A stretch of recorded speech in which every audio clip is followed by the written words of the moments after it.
जय हिंद दोस्तों। आज की इस वीडियो में मैं एक बेहद ही महत्वपूर्ण विषय पर बात करने जा रहा हूं कि दरअसल हमें तिरंगा के बारे में किन चीजों का ख्याल रखना चाहिए। अगर हम उन चीजों का ख्याल नहीं रखेंगे तो हमारे ऊपर कानूनी कार्रवाई भी हो सकती है। तो दोस्तों ये बहुत ही महत्वपूर्ण वीडियो है, आप इस वीडियो को जरूर अंत तक देखें। तो दोस्तों अगर हम तिरंगा के बारे में बात करें तो 22 जुलाई 1947 के दिन इस तिरंगा को भारतीय संविधान के द्वारा स्वीकार कर लिया गया था। और दूसरी बात जो इसमें सबसे महत्वपूर्ण है कि 26 जनवरी 2002 के बाद यह हिंदुस्तान के हर नागरिकों को फहराने का अधिकार सभी को सौंप दिया गया। उसके पहले 2002 से पहले तिरंगा किसी खास स्थानों पर ही, सरकारी संस्थानों में ही या कुछ चुनिंदे प्राइवेट संस्थानों में ही फहराए जाने का आदेश था, लेकिन अब सभी लोग इसे फहरा सकते हैं। लोग अपने निजी आवास में भी इसे फहरा सकते हैं। तो दोस्तों अगर हमें कोई अधिकार मिलता है तो इसके साथ हमारी जिम्मेदारियां भी बढ़ती है। तो जो जिम्मेदारियां बढ़ी हैं उनमें से जो सबसे महत्वपूर्ण जिम्मेदारियां हैं वो है तिरंगा का सम्मान करना।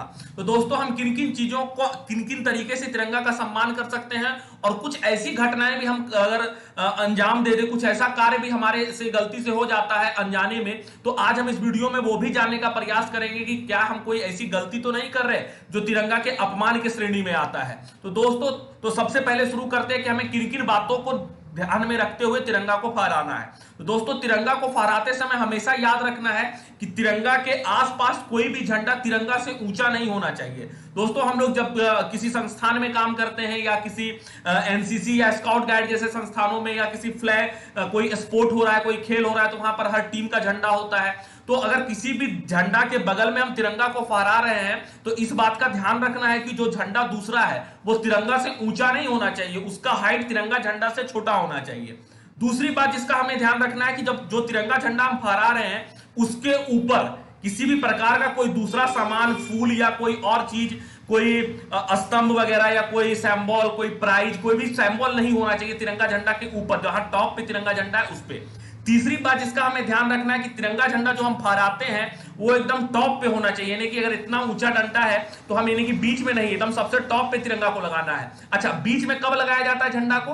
बीच में तब लगाया जाता है जब कोई शोक की घटना हमारे देश में घट जाती है, कोई देश के बहुत बड़े लोग जिनके लिए देश में बहुत ज्यादा सम्मान है, जिनका बहुत बड़ा योगदान रहा है इस देश में, अगर वो मरते हैं और राष्ट्रीय शोक का बात होता है, उस दरमियान में झंडा को झुकाया जाता है, नीचे करके फहराया जाता है। आम दिनों में झंडा को आप नीचे रखकर नहीं फहरा सकते। दोस्तों और कौन कौन सी चीजें जो तिरंगा के बारे में हमें ध्यान रखनी है वो ये है कि हम लोग किसी भी प्रोग्राम के आयोजन से पहले झंडा लगाते हैं। झंडा मतलब एक रस्सी में उस तिरंगा को लपेट के लटका देते हैं, या नॉर्मली कोई डेकोरेटिव पेपर को हम लोग लटका देते हैं, जिसको आम बोलचाल की भाषा में झंडी भी बोलते हैं। तो दोस्तों तिरंगा का इस्तेमाल उस तरह के झंडी में हम लोगों को नहीं करना है। रस्सी में लपेट के एक लंबा जैसा लगा के क्यू बना के हम लोग सजाने के तौर पर तिरंगा झंडा का इस्तेमाल नहीं कर सकते हैं। यह इलीगल है, यह कानूनी रूप से वैध नहीं है। दोस्तों तिरंगा का इस्तेमाल हम लोग कपड़ा में भी नहीं कर सकते। अपना कल्चरल कोई भी कॉस्ट्यूम पहन रहे हैं तो तिरंगा का इस्तेमाल ड्रेस के तौर पर, फुल पैंट के तौर पर, शर्ट के तौर पर, एज ए ड्रेस के तौर पर हम लोग तिरंगा का इस्तेमाल नहीं कर सकते हैं। ये भी एक तरह से इलीगल है। दोस्तों अब बहुत सारे लोगों के मन में यह भी सवाल आता है कि अगर तिरंगा में किसी प्रकार की कोई क्षति हो गई, झंडा है तो हो सकता है कि एक समय के बाद उसमें कुछ गड़बड़ी आ जाए, रंग थोड़ा उतर जाए, या तो फिर वो डैमेज हो जाए, या टूट जाए, फट जाए, कट जाए, कुछ भी हो जाए, तो किसी प्रकार का कोई डैमेज तिरंगा के अंदर आ जाता है, तब क्या करें? तो दोस्तों सबसे पहले अगर तिरंगा के अंदर किसी प्रकार का कोई भी डैमेज आता है तो आप उस झंडा को फहरा नहीं सकते, ये इलीगल है।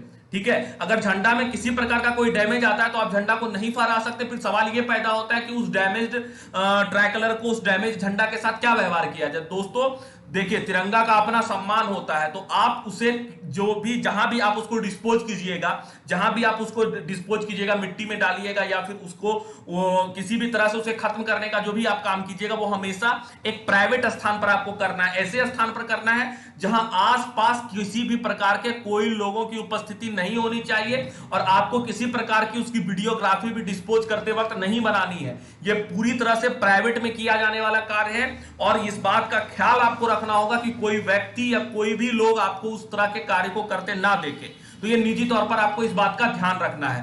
और तिरंगा के बारे में जो और भी दो तीन महत्वपूर्ण बातें हैं वो ये है कि तिरंगा को जब आप जब भी झंडा फहराएंगे तो आपको ये याद रखना है कि सूर्योदय के बाद फहराना है, और सूर्यास्त से पहले झंडा को नीचे उतार लेना होता है। इस प्रकार के तमाम नियम है जिसका हमें ख्याल रखना होता है। अगर हम तिरंगा को फहराने से पहले, फहराने के बाद और तिरंगा के इस्तेमाल को गलत तरीके से करेंगे, तिरंगा को जमीन पर फेंक देंगे, तिरंगा अगर जमीन पर सटा हुआ रहेगा या झंडा को इधर उधर फेंक देते हैं तो ये तिरंगा के अपमान के श्रेणी में आता है और ये दंडनीय अपराध है और ये देश का भी अपराध है। एक देश के नागरिक होने के नाते हम सभी का यह दायित्व बनता है कि हम अपने तिरंगा का सम्मान करें और अपने हर राष्ट्रीय जो लोग रहे हैं उनका भी सम्मान करें। तो जो हमारा तिरंगा है, हम में से हर किसी को उसका सम्मान करना चाहिए और इन नियमों का पालन करते हुए हमें उन बातों का ध्यान रखना चाहिए। दोस्तों, इस वीडियो को आप लाइक करें ना करें, लेकिन और लोगों तक जरूर शेयर करें ताकि ये तिरंगा के बारे में जो रूल रेगुलेशन है हर लोगों तक पहुंच सके।